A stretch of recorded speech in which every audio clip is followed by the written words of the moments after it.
My name is Jack Grundstrom. I'm a lifelong resident of Rowley and a third-generation clam digger right here in Rowley.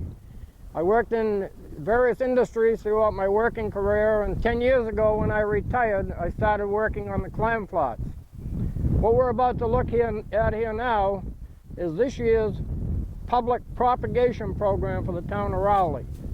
These are capture nets that we put down and capture small clam seed floating in the river, and then the net stays over and protects them through the summer, and then in the fall we take the nets up. In about 2 years, a year from next spring, these clams will be ready to harvest. These nets are basically 8 feet wide and about 35 feet long. They're buried in the ground. The edges are buried down 8 inches so that green crabs won't get underneath the edges, and that's what protects them through the season.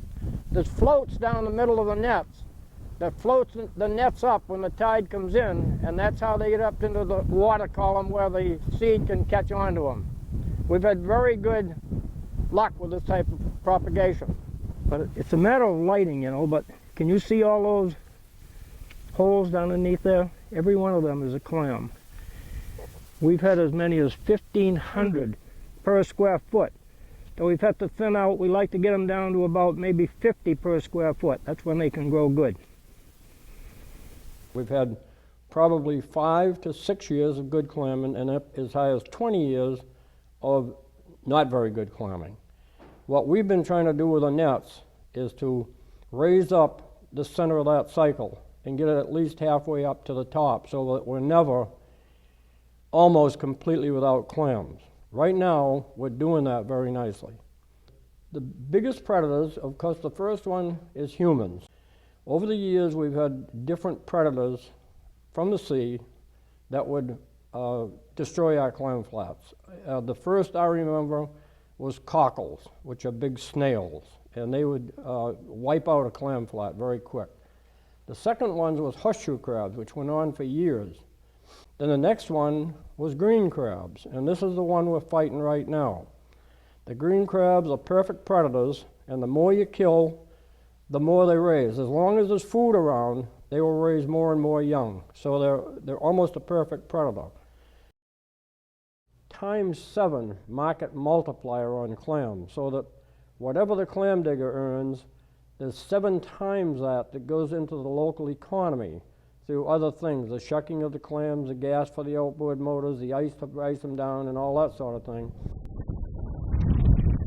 Rick, this young man is Jack Grundstrom, alias Gump. Yeah. He's a lifetime clammer in Rowley and a 4th generation clam digger in Rowley. Yeah. And very likely the top digger on the North Shore. Those Newbury guys might try to tell you different, but we know.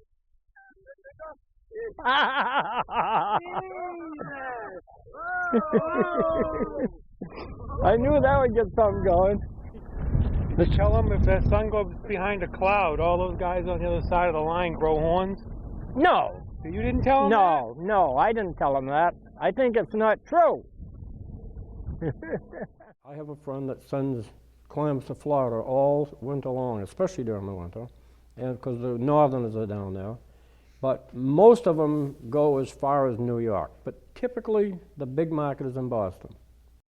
Many, many, many dealers come down from Nova Scotia and Maine and sell to the Boston market. And our local guys are always competing with them, and it always keeps the price way down on them. Wait a minute, start again. Is that a state law that says the net's got to be off by a certain date? No, not even a town law. No. Because I was wondering if anybody ever checked into using like a photo-degradable or biodegradable Well, net. we're talking about this right now, and apparently you've got something right now that's degradable that you're using. Well, I know that there's stuff. Yeah. That's well, here's the problem. Or biodegradable. Here's the problem, and they hit me with last night. This net we can reuse for about 10 years. Yeah.